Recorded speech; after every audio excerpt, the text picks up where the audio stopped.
আসসালামু আলাইকুম। আমি এখন আপনাদের দেখাতে যাচ্ছি কিভাবে এজেন্ট ব্যাংকিংয়ের ড্যাশবোর্ডে মোবাইল থেকে লগ ইন করবেন।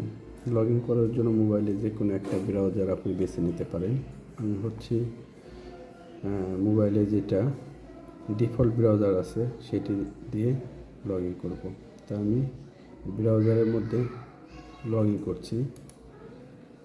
তো এখানে আপনার যাই থাক ওটারে পুরো কেটে দেবেন।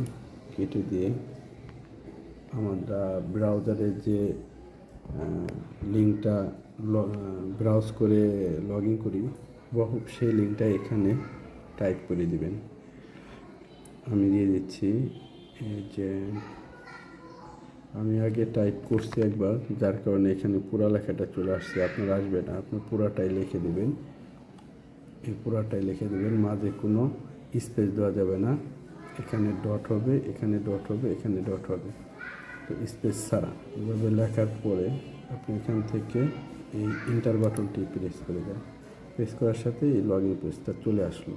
তো এখানে আমাদের একটা ইউজার নেম আছে, যেটা হচ্ছে ফিঙ্গার লাগে না লগ ইন করতে।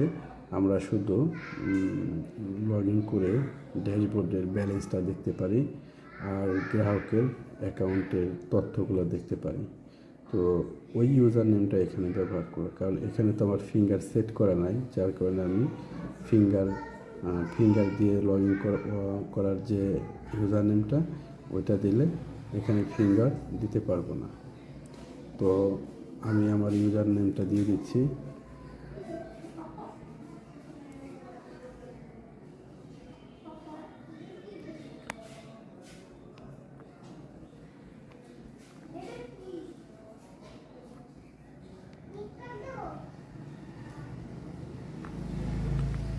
এরপরে নিচে পাসওয়ার্ডের ঘরে আপনার ওই পাসওয়ার্ডটা দিয়ে দিবেন।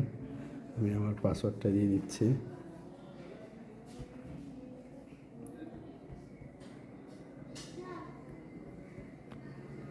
এরপরে এখান থেকে লগ ইনে ক্লিক করুন।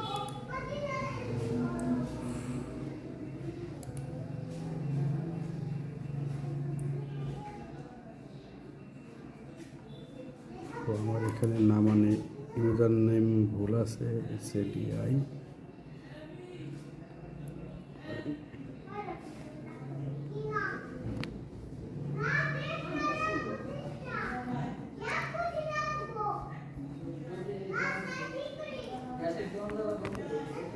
দেখি আবার লগ ইন ক্লিক করে, ঠিক আছে, এখন হয়ে গেছে। এখন আপনি যদি চান পরবর্তী লগ ইনের সময় আপনার পাসওয়ার্ডটা আর আপনি দিবেন না, সেক্ষেত্রে রিমেম্বার এই বাটনে ক্লিক করবেন। আর যদি করেন না, আপনি দিয়ে বারবার লগ ইন করুন, সেক্ষেত্রে নেইবার দেবেন। তো আমি চাচ্ছি যে পরবর্তীতে প্রয়োজন হলে আমি পাসওয়ার্ড দিয়ে লগ ইন করবো, তাই ক্লোজ করে দিচ্ছি।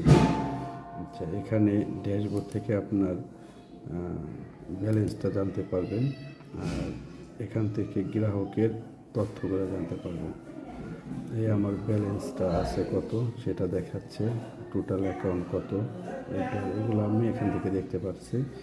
আর এখানে হচ্ছে গ্রাহকের তথ্য, যার কারণে আমি এটাই ক্লিক করতেছি না।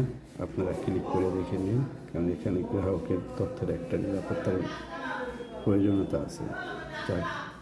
তো এখানে হয়তো আপনার প্রয়োজন হলে মোবাইল থেকে, ব্যাংকের বাইরে থেকেও আপনি যেখানেই থাকেন আপনি অ্যাডমিন হিসেবে এটা দেখতে পারবেন। তো আজ এ পর্যন্তই, ধন্যবাদ।